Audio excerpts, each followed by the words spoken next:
Mind Matter Media presents Designing Nature's Half, the Landscape Conservation Podcast, where discussions center around the most current and innovative approaches to landscape conservation and design.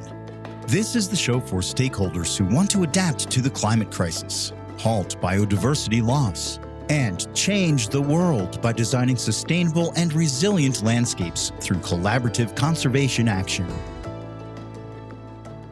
Hey everyone, welcome to episode 2 of Designing Nature's Half, the Landscape Conservation Podcast.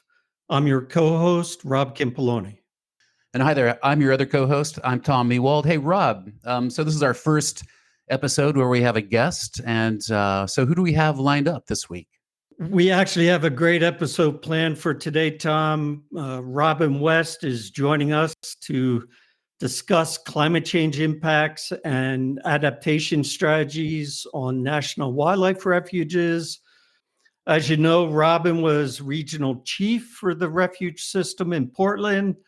And before that, he was manager at Kenai Refuge in Alaska. So he has a wealth of information to share, and we're super glad to have him joining us today. Right. No, that's very great. And we're very fortunate to have Robin's voice and perspective as someone who was there as it happened with the passage of the Alaska National Interest Lands Conservation Act, or ANILCA as it's known, and has really unique perspectives that he's been able to put forth in his book and are well documented in 30 of 40 and the 49th, Memories of a Wildlife Biologist in Alaska. I read the book, and in many ways I saw Robin's book as a personal memoir in landscape conservation and in a wilderness setting. I found it to be really fascinating stuff to read. And then someone who was in the hot seat of managing wildlife refuges across the Pacific Northwest and Pacific Islands. So, we're privileged to have Robin here to talk about his experience in conservation over his 30 plus year career. In full transparency, Robin and I are old colleagues, and I was his planning team leader when he was manager at Kenai. So Robin and I worked very closely under very stressful political conditions for many years. And in addition to being the refuge manager at Kenai, Robin's 35-year career with the Fish and Wildlife Service included being a fisheries biologist and a wildlife biologist and a contaminant specialist. And he closed out his career as regional refuge chief, where he had administrative oversight of tens of millions of acres of marine protected areas and refuges in the Pacific Northwest, Hawaii, and the remote islands. Robin's retired now, but he remains active in conservation causes that support sustainable use of natural resources. He travels frequently throughout the world and enjoys writing, photography, and a wide variety of outdoor activities. His book, 30 of 40 and the 49th, shares some of his many adventures while working in Alaska. So without further ado, let me welcome my colleague and friend, Robin West. It's good to have you here, Robin. Welcome to the show. Thanks, Rob and Tom. It's good to talk to you, and I look forward to our discussion today.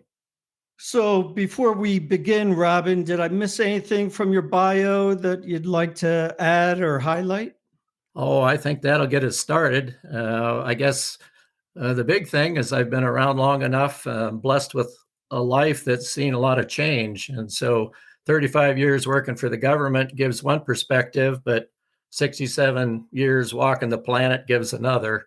And so I really have gained a lot of insight in world problems and solutions, and both professionally and personally, and traveling around the planet. And so I kind of look at what we're facing in terms of the global changes and climate and stresses on resources is kind of like watching your children grow. If they're there with you all the time, you don't notice it so much incrementally. But when you move back and forth across the country over decades, the changes are really obvious. And so I guess that's a lot of what I bring to my view of this is growing up in Oregon, moving to Alaska for 30 years, going back to Oregon, seeing the changes there, and then traveling around the country and around the world and seeing changes over time too. Well, we look forward to you sharing some of that perspective today, Robin. So thank you for that. But before we do, I want to talk about your book a little bit. You published a book in 2021, 30 of 40 in the 49th, Memories of a Wildlife Biologist in Alaska. I know what a monumental feat that is. So first, congratulations on getting that across the finish line. Why don't you tell us a little bit about the book? Well, I'd be happy to. It really was easy to write because it just was relaying stories of some of my work and private life in Alaska. I had the time because of COVID. I like to travel, and yet we were restricted, and for good reason, we're staying home, and so I had time to sit down at the computer and type these things out. But when I retired, I had a bucket list of things like a lot of people do, and one of them was to paddle a good portion of the Yukon River, which is a wild, long river, that bisects Alaska, and planned on kind of doing it myself to reflect on nature and life and all of that. And so that was kind of the foundation for, as I paddled down the upper Yukon, kind of remembering being there 40 years before, and some of the things that we'd accomplished and seen along the way. And so that's the basis of the book. Again, it has a lot of work-related things, but a lot of history about Alaska and my experiences, and privately too. Yeah, no, the challenges definitely are there. And Alaska is a really fascinating place to talk about these landscape scale conservation initiatives and changes related to climate change. And you kind of talked a little bit, at one level, you say that not a lot has changed, but at another level, it sounds like you've seen some changes due to climate and to development. Could you maybe provide a little color on what some of those high-level changes that you've seen around the state in the 40 years since? One of the first things that come to mind, because you often see it in the news, is the sea ice. And so most people never see it. And other than, a documentary on polar bears or something like that, you're really not that familiar with it. But one of my early jobs was working on the coastline of the Arctic National Wildlife Refuge, and part of ANILCA set aside the coastal plain of the refuge for further study to determine whether they would open it for oil and gas development or not. And so there was an incredible amount of effort in looking at all parts of the refuge and its wildlife and its fisheries and water, as well as the oil and gas potential.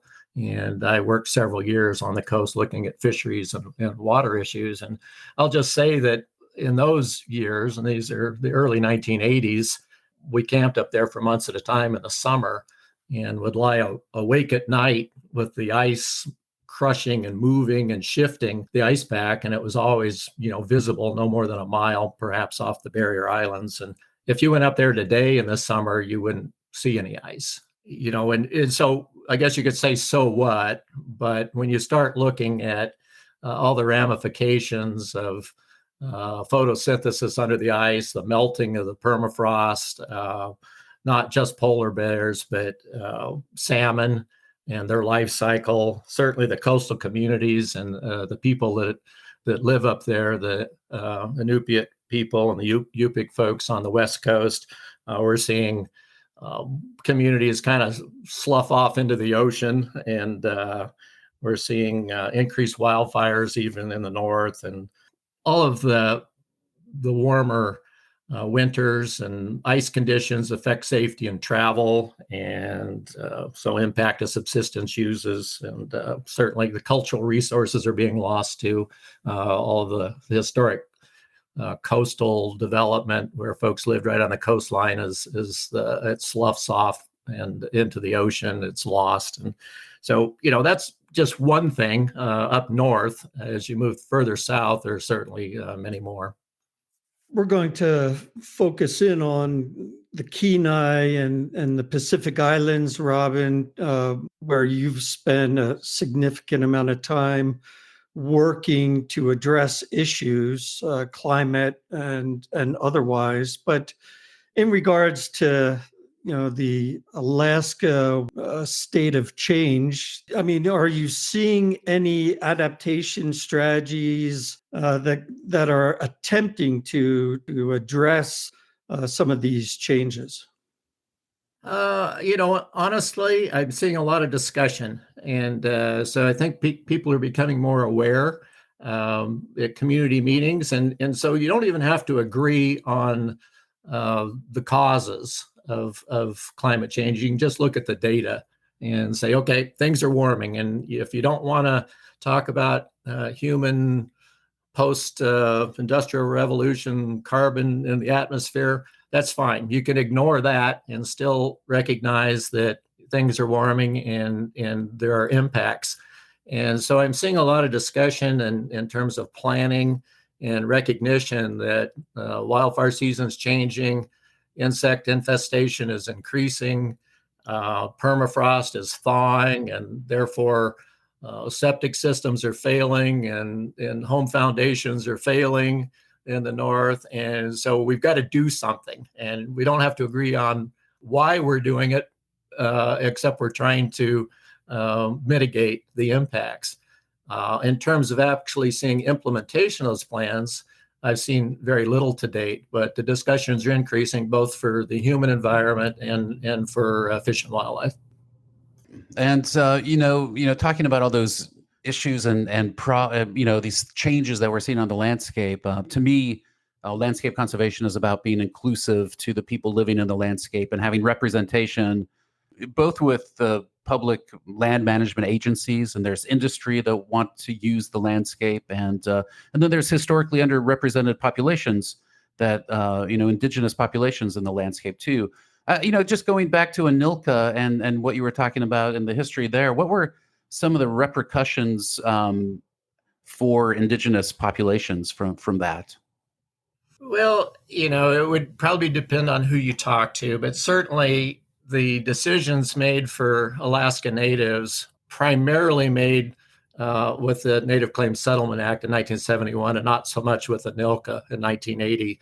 And it was just a recognition that these people had rights that were undefined, and there was a little bit of language in the purchase agreement with Russia acknowledging that, as well as in the Statehood Act that recognized that they needed to be resolved, and the issues of sovereignty and ownership of the land were going to be decided either via legislation or adjudication in the courts.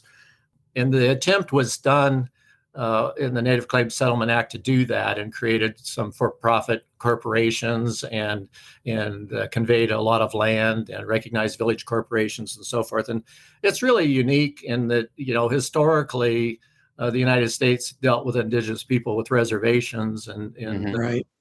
This is unique. And the Alaska Natives were never conquered in any kind of battles like Plains Indians or anything else. There weren't any treaties. So it largely was resolved, but Anilka then really dealt with Entitled 8 subsistence issues. And so that is the lifeblood of Native people, is being able to take fish and wildlife, as they've done for thousands of years, to support themselves and their families and remote communities. And so that's been extremely controversial because of the federal-state divide on it. I don't think we probably need to go into too much mention of that, just to say that there are changes now that are very evident, and I would argue that they are climate related, that are impacting subsistence resources. And Right.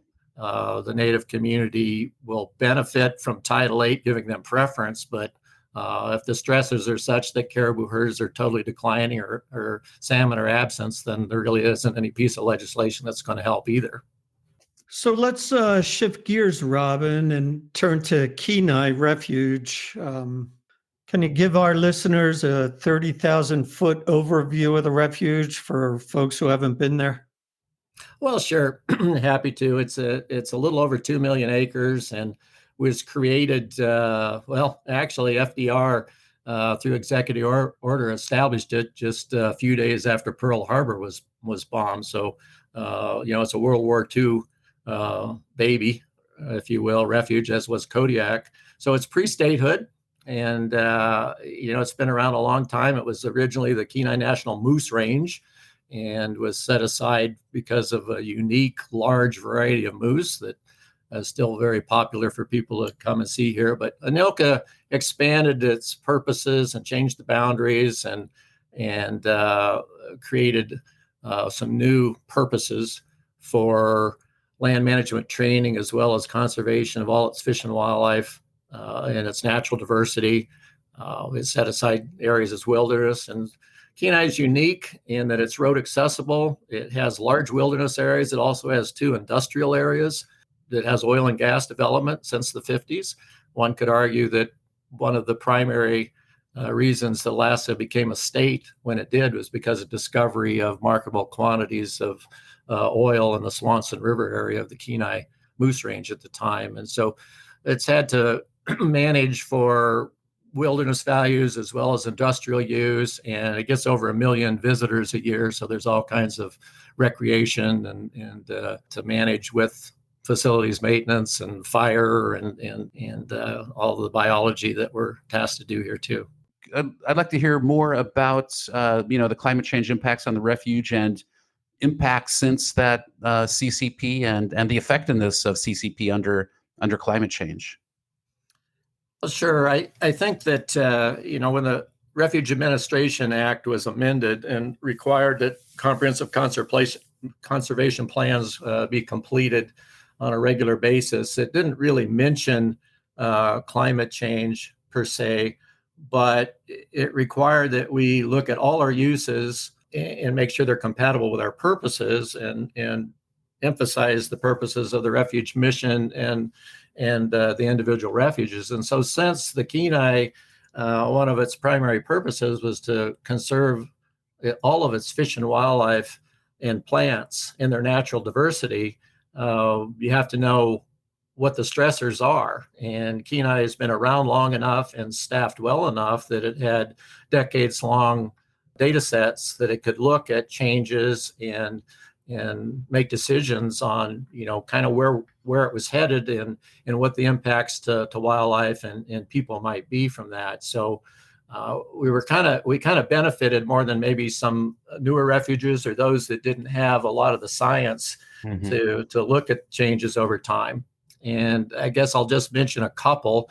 There's certainly been a lot of studies, and people can look at those themselves. But you mentioned the bark beetle, and that was very controversial because it was killing basically all of the older spruce trees on the Kenai Peninsula and south central Alaska. And the spruce bark beetle has been around for thousands of years. They've found, pieces of it in coring glaciers when they go down that, for eons in the past. And they certainly found that the beetle was around. But what we found had changed is the climate has warmed just enough that the beetles were able to complete their life cycle in 1 year rather than 2.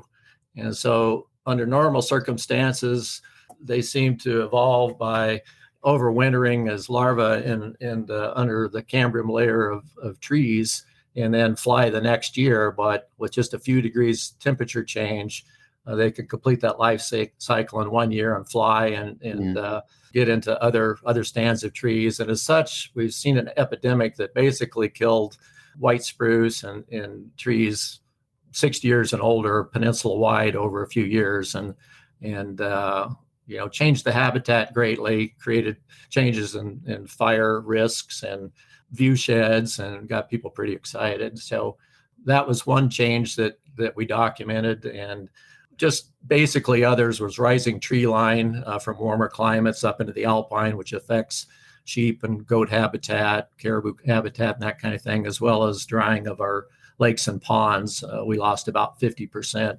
over a 50-year time period. So it's pretty significant. Yeah, that's all of this. This talk about Alaska and national wildlife refuges is fascinating to me. I spent some time working in the Pacific Northwest National Wildlife Refuge system as you did. And so maybe we can kind of shift the conversation about that. It's a totally different situation where in Alaska you have multi-million acre refuges that are landscapes unto themselves, and you come down to Portland, and we have something like the Ridgefield National Wildlife Refuge that is a few thousand acres and has a lot of visitors. It's close to highways, and it's a different game down here. So I imagine that was a bit of a mind shift for you to fit into that role as the chief of the National Wildlife Refuge system in what we called Region 1, the Pacific Northwest and the Pacific Islands as well, where I guess now there are seascapes that are protected under the refuge system as well. So I guess, can you explain kind of the role of the regional refuge chief in general, and more specifically what your responsibilities were in that role?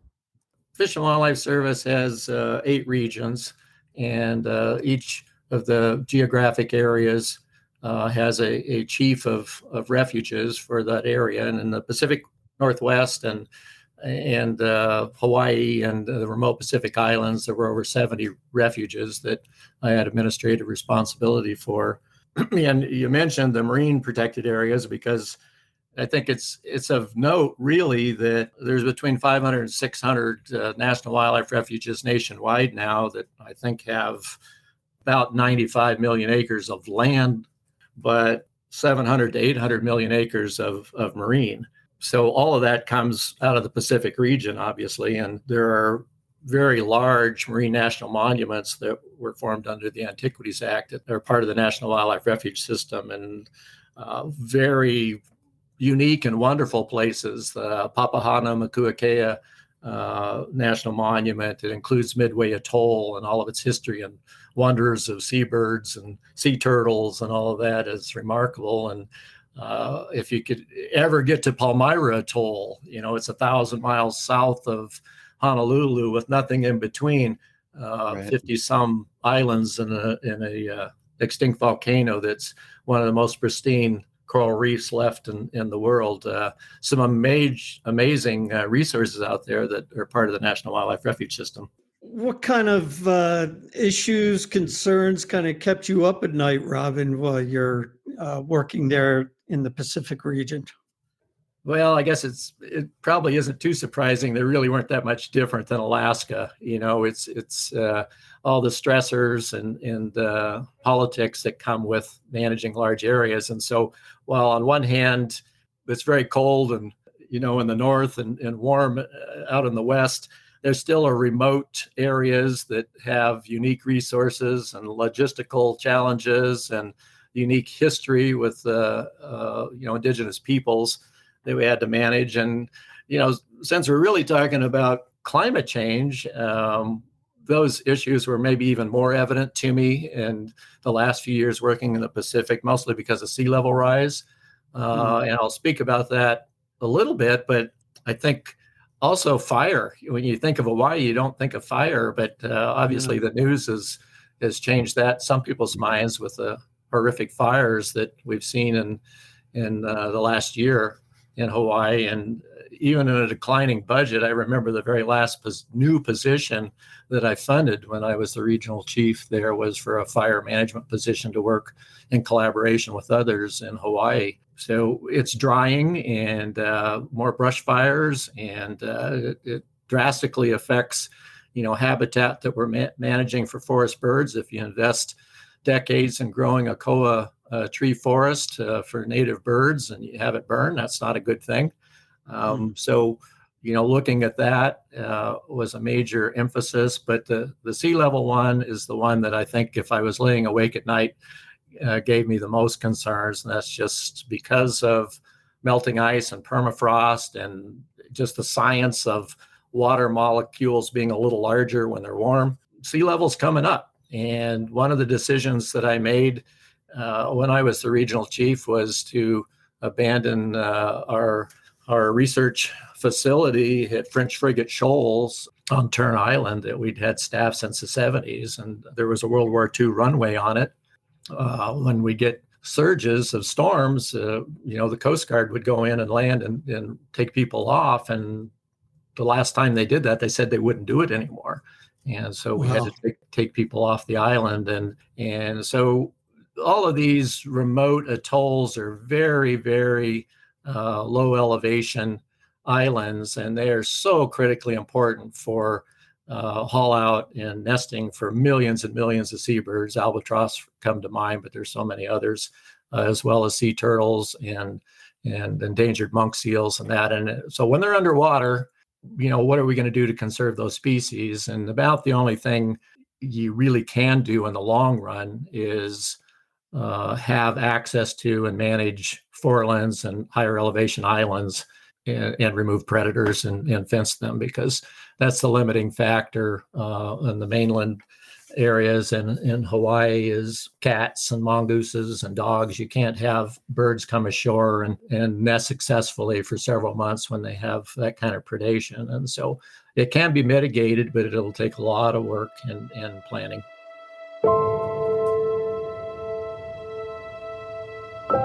What if we could rescue the planet from the ravages of the climate crisis and, in the process, save 1 million species from extinction? Would we do it? Former U.S. Fish and Wildlife Service Senior Policy Advisor for the National Wildlife Refuge System, Robert Campoloni, explores the United States' most pressing conservation challenge since Rachel Carson's Silent Spring: the triple planetary crisis, pollution, climate boiling, and biodiversity loss. In Designing Nature's Half, a practical guide to conserve 50% by 2050, Campoloni reveals previous nationwide initiatives to design sustainable and resilient landscapes, provides an easy-to-follow how-to guide for taking a collaborative, science-based approach to identify conservation actions across large landscapes, and advocates for taking a third nationwide try to design nature's half. Learn how to take a synergistic approach to mitigating the climate crisis and conserving biodiversity in Designing Nature's Half, a practical guide to conserve 50% by 2050 and be part of the global movement to save the planet. For more information, visit www.designingnatureshalf.com. We've spent half of the podcast talking about the challenges the refuge system faces in Alaska, and but you've opened the door there, Robin, to shift and talk about adaptation. So maybe we could follow that thread a little bit more. Are there some broad kind of high level kind of concepts that kind of resonate with you? We're facing an issue that was centuries in the making, and it's global in nature. And so we have to address long-term strategies, and viewing your planned actions with results that you hope to attain, given the environment that we're predicting we're coming to. And it is global in nature, and it's so huge. It's easy, one, just to put your head in the sand and say, I can't do anything, or two, get so focused on something that's so minor, you might as well not be doing anything. And so I say that a little bit tongue in cheek, but at the same time, I like to look at this whole thing kind of as a three-legged stool that the whole world sits on, and with an umbrella that they're holding. And that three-legged stool to address this issue would be something like, first off, managing carbon. There's an old adage that when you find yourself in a hole, the first thing you need to do is stop digging. But that's huge. And then number two is having complete science and planning. So you can't just go willy-nilly with this, as we have to really know what we're doing. These are big, big decisions. And so you got to have the right science and the right planning tools to lay it out in front of you before you start pulling the trigger on adaptation or anything else. Three, you have to have adequate tools. And in this case, I'm just going to say broadly, it's kind of what you guys are discussing, is that you have to have the land, and the water and the area in order to do the manipulations. If you don't have control, that doesn't mean you have to own it. You just have to have willing partners. And so it can be, state land, tribal land, military land, refuges and parks and all that, working together for common goals that they appreciate and have a self-interest in. And then that umbrella that I mentioned over this three-legged stool is having public outreach and education, which equals support. And so people, and it doesn't have to be everybody, but it has to be a vocal majority to influence decision makers as engaged constituents that this is, what they want to see in life. And so when you get that combination, and whether that is locally or statewide or nationally or internationally, that's the formula for chipping away at this. And so adaptation is part of the picture. It's what we will do to address known threats and try and mitigate losses, because there's going to be losses. We're going to have more extinctions. We already are seeing that. The world's population in my lifetime has grown 180%. The demand on water and food and land is only increasing. So that's the environment we'll be making these decisions in. But tease that all apart, you need engaged, collaborative communities working on a specific set of goals, and they're going to be different for different areas. And so if you're trying to manage seabirds in the Pacific, that's a whole different set of goals versus managing for fire issues in the Pacific Northwest or desert turtles in the Southwest or whatever. And you'll have to look at both the human needs as well as nature's needs and recognize they often overlap. And also when you make progress in one area, you'll make progress in others, maybe not even planned. But for example, when you have large conservation units that you're using to mitigate and adapt, you also can maintain vegetation and at levels or even enhanced levels to help with sequestration of carbon. So we could talk about this for a century, and as long as we're moving forward, that's a good thing. But this is a big one. Yeah, it's a huge one, and I liked your three-legged stool analogy, and one of the legs you talked about was science. I'm just wondering what kind of science would be helpful to the refuge managers or land managers or these collaboratives that are working for climate adaptation. Well, I think we're becoming increasingly accepting of artificial intelligence, and yet, really, it's nothing new in terms of just making projections. And so, when I was going to school, we did modeling, and then develop algorithms to predict outcomes. That's really what we're talking about. And if you look at a lot of the decisions that have been made on climate change for, say, listing polar bears or not listing sage grouse and that kind of thing, it's based on the best science we have available and putting predictive models together. And they will never be perfect. They will always be wrong. Unfortunately, what some of them, and maybe many of them that I've witnessed in the last decade or so, they've underpredicted the rapidity of change. And nonetheless, you can't get caught up in that. You use the best science you can and improve it as you can. And that's part of the feedback loop on any science that anybody does, is that you need to see if your predictions are accurate and make adjustments. And we have to be able to adapt ourselves and our management actions in order to do the larger adaptive management on the ground. And we're going to make mistakes. The worst thing you can do is nothing. And you learn from mistakes too. And so sitting on our hands and not trying to test some of these things and improve our models would be a mistake. Another aspect of this, Robin, that you mentioned was adaptation planning. And as a planner, it's very near and dear to my heart. Over the past 10 years or so, the Fish and Wildlife Service, the National Wildlife Refuge system specifically, has been advocating for and promoting the idea of collaborative, multi-jurisdictional, multi-sector conservation design at landscape levels. The LCCs back in the day were beginning to move down that path. Some of those regional partnerships were actually trying their hand at landscape conservation design. Unfortunately, they went away, and we're kind of here now wondering, how do we start that up again? I think you're spot on when you talk about the need for multi-jurisdictional, multi-sector parties coming together and doing that type of planning and design work, but without a nationwide convening body to kind of facilitate that.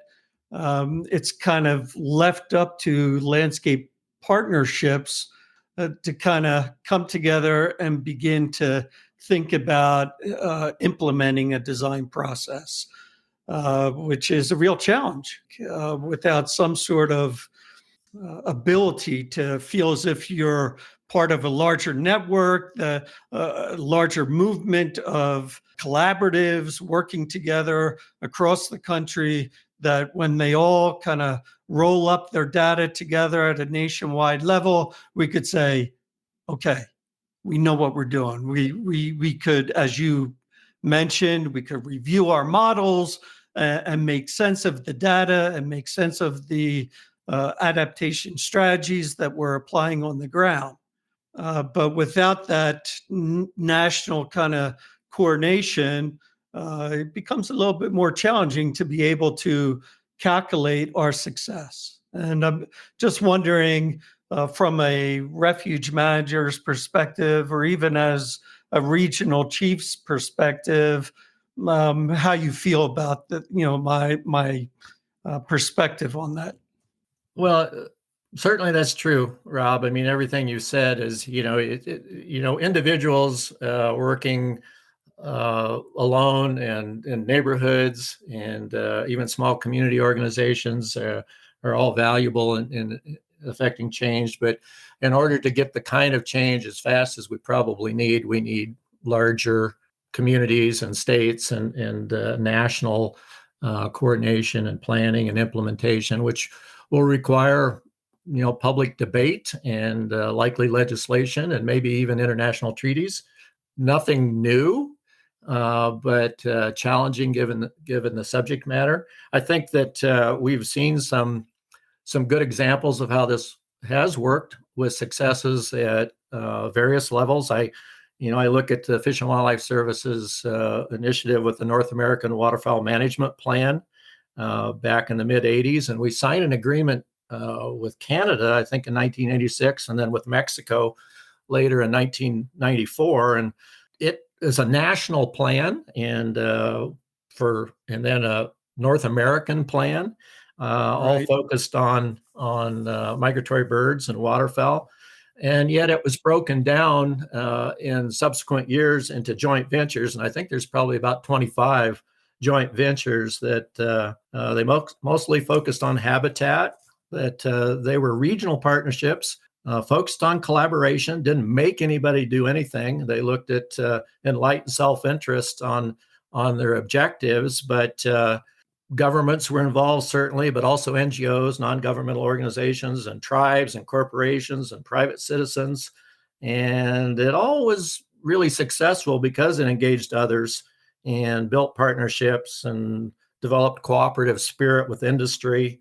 And folks could see the benefits to them personally as well as to their communities when they got that done. And that's one good example. And then, one when I was in Oregon that I think is a little different, but it shows what a state can do. And this goes back to, I think, 1973 is when the law passed, because I know Tom McCall was the governor then, as they developed 19 statewide land use planning goals via legislation that looked at basically everything. And the one I was most involved with was forest lands, which was goal 4. And they required implementation at local levels. So counties are the ones that implemented it. And yet there was a statewide commission, Oregon Land Conservation Development Commission, was put together that ensured that the county plans were consistent with the statewide goals. And again, it dealt with everything from citizen involvement to urbanization and energy and ocean resources and you name it. It was a comprehensive plan for a state that has evolved over the years, changing direction and the target goals and all that. It's not a one and done kind of a thing. And that process is in place to ensure compliance with the goals and in everything that is being done within a state. I'm sure there are dozens of other examples of where groups have got together with a common interest, and it takes time and honesty. That's the way it'll get done. As a career-long federal employee, what do you see the role of the federal government, the U.S. federal government, in landscape scale conservation? I mean, we own a lot of it, Yeah. from the get-go, and we don't own it ourselves. We own it in trust for the American people and future generations. But the executive branch, all the federal land management agencies are just implementers of legislation. And whether it's to manage a national park or mineral leasing on BLM land or whatever, it comes via direction of Congress, which is an accumulation of our elected officials. That we have to do our best to keep our eye on the ball, recognizing the political environment is kind of like a pendulum that does switch back and forth, and try not to get hit when it's moving the other way, but to follow the law. And within that, again, recognize that we already have, I don't know, the refuge system, I think I mentioned, had about 100 million acres, and National Forest is close to 200 million acres, and Park Service, I think, is about 85 million acres. And of course, BLM is about an eighth of the whole United States, about 250 million acres, tons of land and resources that we manage directly or indirectly, even in trust for tribes and that kind of thing. And the question's a big one, but the simple answer is, with what we have responsibility for now, our primary goal ought to be working together on common goals. And so we shouldn't be managing the National Wildlife Refuge system in total autonomy from BLM or the Forest Service. We ought to be talking with each other and working with our constituents to do land management conservation across the country, and not manage for our own specific purposes, because we share common threats. And if we're going to be successful, we have to share a common solution. Let's drill down a little bit more focused on the National Wildlife Refuge system, Robin. And, it's one of the largest protected area networks in the world, close to 600 units nationwide. But unlike refuges in Alaska, the refuges in the lower 48 tend to be small patches of managed habitat, often within a human-dominated matrix. You talked a little bit about how we should be managing those units in close association with other protected areas across the landscape. But I get, and it's hard to argue with that, but I'm just wondering, what do you see as the role of the refuge system in furthering, promoting, implementing landscape conservation, if any? And what role can individual refuges play within that larger landscape, within that larger matrix that includes a diversity of stakeholders? And quite frankly, how does the refuge system begin to interact with other land entities, other jurisdictions? Again, if there's not this convening body, how's that happen? Does the refuge manager pick up the phone? Well, yeah, someone has to take the initiative if an initiative doesn't exist. But I think just in general, refuges certainly are the only group of lands that are set aside totally for the conservation of fish and wildlife. And so other lands are managed for multiple uses or for cultural resource protection or whatever. But so they're unique. They have strong legislative backing. There's at least one in every of the 50 states. Most large communities have a refuge within an hour's drive of their community. So they can kind of provide anchors for people to connect with nature, as well as learn about important community involvement And, through friends organizations, private organizations working through Refuge, demonstrate what may be considered small things, but small things get to medium-sized things to large things like, conserving pollinators. And frequently, I would argue too, is even though some of these are extremely small, most of the refuges were established because of their importance either to an endangered species or for migratory birds, and are important as unique elements in the life history of birds. For example, one of the refuges I worked on in Alaska was Eisenbeck Refuge, and most people will never visit it. It's 650 miles from the roaded area of Anchorage, but the eelgrass beds there are critically important for migrating brant and ducks and geese that are moving up and down the coast. And so even though it's just one small refuge in Alaska, it's critically important for the whole life history of a variety of animals. And when you put that together times nearly 600, you have quite a network of importance, not only for the wildlife, but also as opportunity to work with people and through initiatives like urban wildlife refuge development and getting people out on the ground to connect with nature. It's all part of, I think, what's necessary to help the public not only enjoy the resource that they co-own, but get involved. And, fundamentally, and I'm wandering a little bit here, but, I go on and on talking about refuges because they were my life for so long, but they're just, when you're managing for wetlands and you are contributing to aquifer recharging and flood control and storm surge protection and wildfire management and that kind of thing, they're critical anchors even in small areas in the community. So take that to what we just talked about and use those in collaboration with adjacent landowners, whether they be private or other public lands. They can play a critical role in the future conservation of country, and they already are, I would argue, and they can do more. Well, Robin, I'm afraid we're running out of time here, but it's been great having you on as a guest and reconnecting with you. I just want to give you one more chance to share any parting thoughts with our listeners before you go. Well, I appreciate the time for us to chat, and again, applaud your guys' efforts. It's a monumental task, and I guess the last thing that I would share is an often used quote from Aldo Leopold, who said something to the effect, "To keep every cog and wheel is the first precaution of intelligent tinkering." And so I look at that as a primary mandate in conservation, is that we need to do some tinkering, and we need to get about it pretty quickly on some things, or just sit back and watch the changes without being involved. But in doing so, we need to be conservation minded, and I think in the long run we'll be well served by taking care of our fish and wildlife resources too. Don't get a vote in this matter. Excellent. Thanks so much, Robin. Tom, do you have any parting thoughts to share?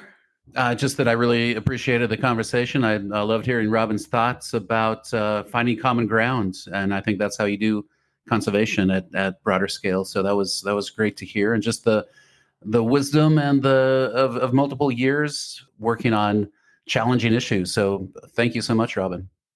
Thank you, guys. Well, thanks again to our guest, Robin West, and thank you, our listeners, for tuning in to episode 2 of Designing Nature's Half, the Landscape Conservation Podcast. I've been your co-host, Rob Campoloni. And I've been your other co-host, Tom Ewell. Join us again every 2 weeks for another informative episode of Designing Nature's Half, the Landscape Conservation Podcast. Thank you. Designing Nature's Half, the Landscape Conservation Podcast, is researched, written, edited, and produced by Rob Campoloni and Tom Mewald. Lucas Gallardi created the Designing Nature's Half cover art and logo design. Tom Askin is the voice behind the intro and outro, and the music was written and performed by composer Alexei Kistlin via Pixabay. Designing Nature's Half, the Landscape Conservation Podcast, is a proud member of Mind Matter Media, a startup multimedia network whose mission is to change the world by designing sustainable and resilient landscapes for people, planet, and prosperity.